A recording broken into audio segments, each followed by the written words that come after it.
The motel that answers back, short version. I had been driving all day through the desert, chasing the sun and trying to outrun my own thoughts. When evening came, I saw a flickering sign, Sunset Arms, vacancy. The building looked tired, half asleep under an orange sky.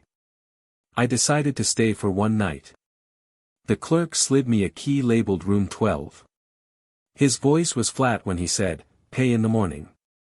The night writes its own bill." I laughed. He didn't. Inside, the room was small, filled with the smell of dust and old rain.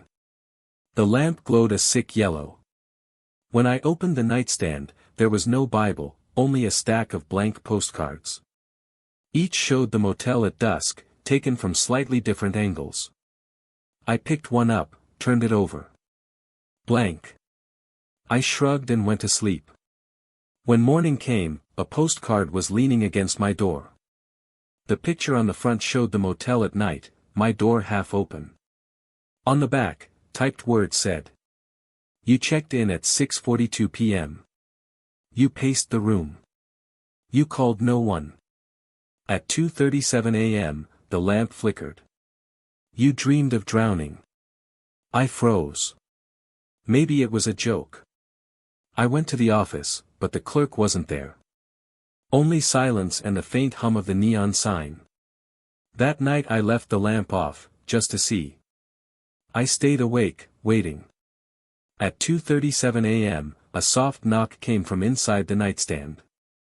I didn't move. The room felt like it was holding its breath. In the morning, another postcard waited. You turned off the lamp.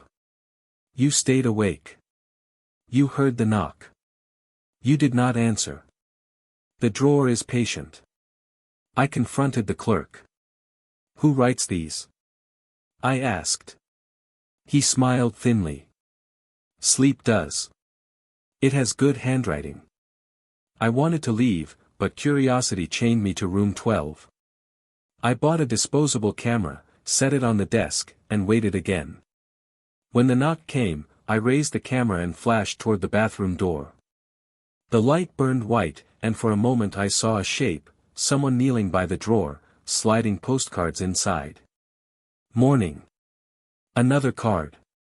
The photo was from the bathroom floor, showing me asleep in bed. The message read, "Thank you. This one is yours." My hands shook. I opened the drawer. It was full, hundreds of postcards, all written to room 12 in different handwriting. Each ended with the same line, "We are still here." One of them had blue ink smeared on the corner, my ink. It read, "You arrived at 6:42 p.m. You promised to leave before sunrise. You did not. Tonight, you'll write this one." I understood. The motel doesn't keep guests, it collects them. So I took a blank postcard and wrote, "To the next guest in room 12. If the postcards find you, write back. Tell the night you're real. Paper can't lie. Not for long." I slid it halfway under the door. The hallway pulled it away. It didn't come back. At sunrise, I found the last postcard waiting. It showed me standing by my car, ready to leave. Check out at 6:42 a.m. You will think you're leaving. Thank you for your stay. I drove west until the motel disappeared in the mirror. At a red light, I took out the postcard. New words appeared, letter by letter. "Tonight, you'll write this one." And somewhere behind me, a room light flickered at 2:37 a.m.